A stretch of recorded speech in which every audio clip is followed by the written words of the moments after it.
Let's be honest. Most teachers walk out of interviews thinking, I nailed it.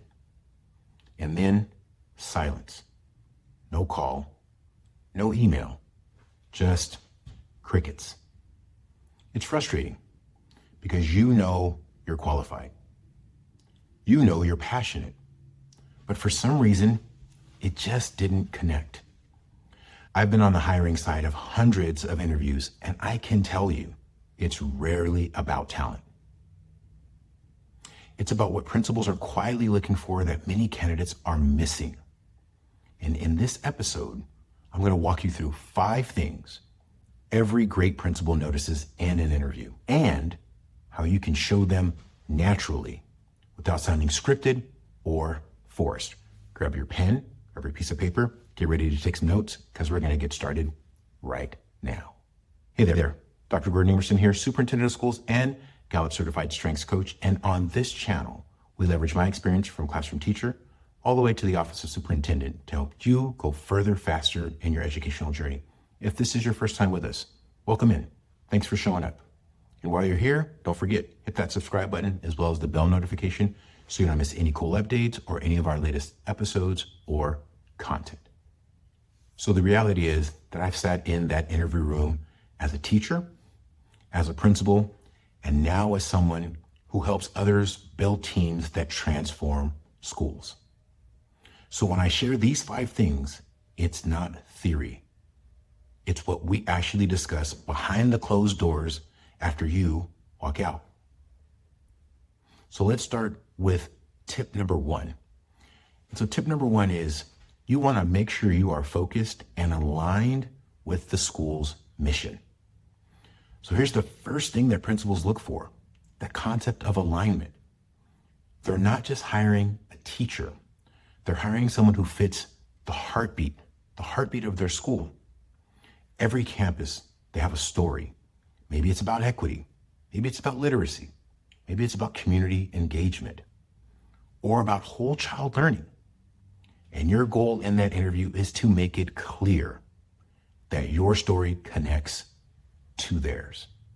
So before you ever walk into that room, study the school's mission statement, visit their website, do your due diligence, read the principal's messages. If they talk about building belonging, speak to that in your answers. Here's a simple example. I've been drawn to your school's focus on building a positive culture because that's something I've worked hard to create in my own classroom. That sentence in and of itself does more than show interest. It shows alignment. Principals can feel when a candidate understands the school's why, and when they do, you immediately move from one of many to one of us. So let's talk about strategy number 2. Strategy number 2 is around the evidence of reflective practice. So the second thing that principals are tuned into is this concept of reflective practice. And I'll tell you, nothing impresses a hiring panel more than a teacher who can name a mistake and what they learned from it. Because that tells us that you are self-aware, that you're coachable, and that you're looking to constantly improve. So instead of trying to sound perfect, you don't need to sound perfect. Just be honest. Be honest about your growth. Try something like this. There was a time early in my career when classroom management was truly a struggle. I realized that I was reacting instead of being proactive. So I began implementing clear routines and restorative practices. And quite frankly, it changed everything for me. Do you see the difference? Do you feel that difference? You're not confessing failure. You're demonstrating evolution and innovation in your practice. Principals don't want perfection. They just want progress. That's strategy number 2. Let's talk about strategy number 3. Clarity and communication. The third thing that we notice, and it's a big one, and that is clarity. How you talk about teaching is teaching. If your answers are long and meandering or filled with filler words, it signals that you might struggle to explain complex ideas to students and or parents. The best way to fix that? Use the STAR method. situation, task, action, results. Here's an example. When I had a student who struggled with reading comprehension, situation, I created small group rotations, task and action. And by the end of the semester, that student improved 2 grade levels, results. It's tight, it's specific, and it makes it easy for the panel to paint a picture of you in action. Remember, in interviews, clarity builds confidence, both yours and theirs. That's strategy 3. All right, let's move on to strategy number 4, relationship building mindset. So when I think about number 4 around relationship building, I'm thinking that principals aren't just looking for strong teachers. What they're really looking for are strong teammates, because they listen for language that shows collaboration and empathy and community. If your answers are all, I did this and I did that, it can sometimes sound isolating. So my advice is shift your language to we. For instance, our team designed an intervention plan, and I partnered with our school counselor to support a student who was struggling. That subtle change says, I understand schools run on relationships. And in a profession that's built on connection, that is solid gold in the interview. That's strategy number 4. Let's talk about strategy 5. Classroom management philosophy that's rooted in the concept of respect. And finally, that one question that every principal is silently asking: can this teacher manage a classroom with respect and consistency? Discipline philosophies, they vary, but the goal is the same: safe, predictable spaces where kids can learn and thrive.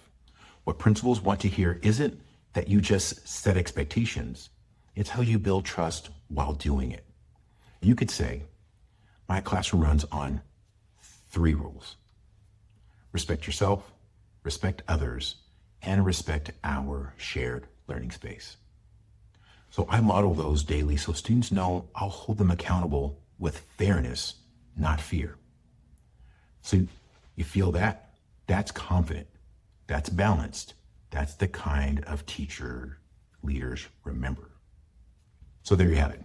5 things that every principal looks for: alignment, reflection, clarity, relationships, and respectful classroom leadership. If you focus on these, you'll walk into your next interview not just hoping for approval, but knowing exactly what they're looking for, and also importantly, how you'll show it. So if you found this information helpful, I've created a resource for you. Go to the pinned comments below and click on the link and download this free guide. It's called Master Your Next Interview. It's a resource. It's going to give you lots of different tips, tricks, and frameworks that will help prepare you to walk into your next interview with a level of confidence.